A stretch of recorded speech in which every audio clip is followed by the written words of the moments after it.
Hello mga kuys, so update ko lang po kayo dito kay Wago, kay Nucleate at kay Acre Solution.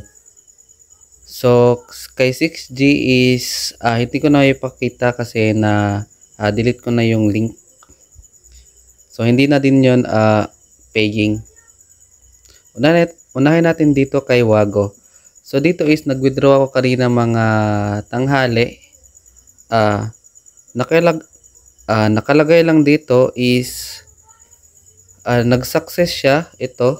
Then ito kahapon yung 130 pero hindi dumating sa aking GCash account or hindi nadagdagan yung balance ko. At hindi din nag-notify dito sa cellphone ko na dumating yung winidraw ko dito kay Wago. So meaning hindi na po ito paying at wag na po kayong mag-invest dito. Wag na din po kayong mag-deposit kasi hindi na din kayo makaka-earn. So nakakapag-deposit tapos hindi naman paying, hindi naman kayo makaka-earn dito. So stop investing na po dito kay Wago. Then next natin is si Nucleate. Yan. Dito is dapat may daily earnings ako ngayon na dadating ngayong 5 at hanggang ngayon 740 is wala pa rin. Then marami na din nagrereklamo sa comment section na hindi dumadating yung daily earnings sila.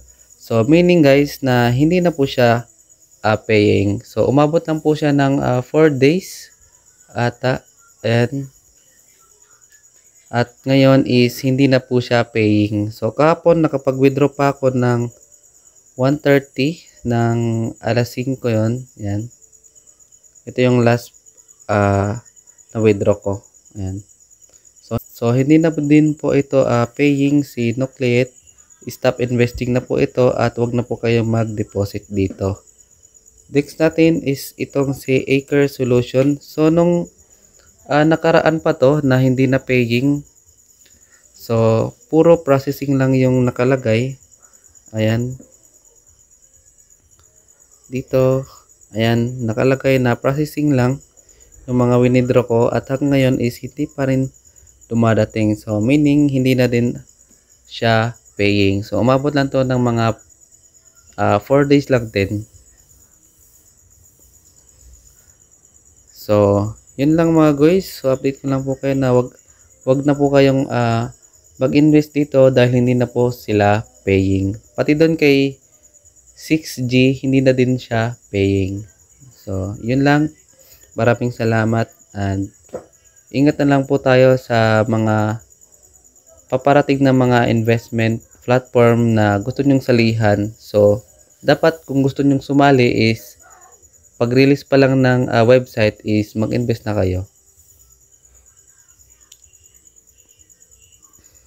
So at take your own risk po.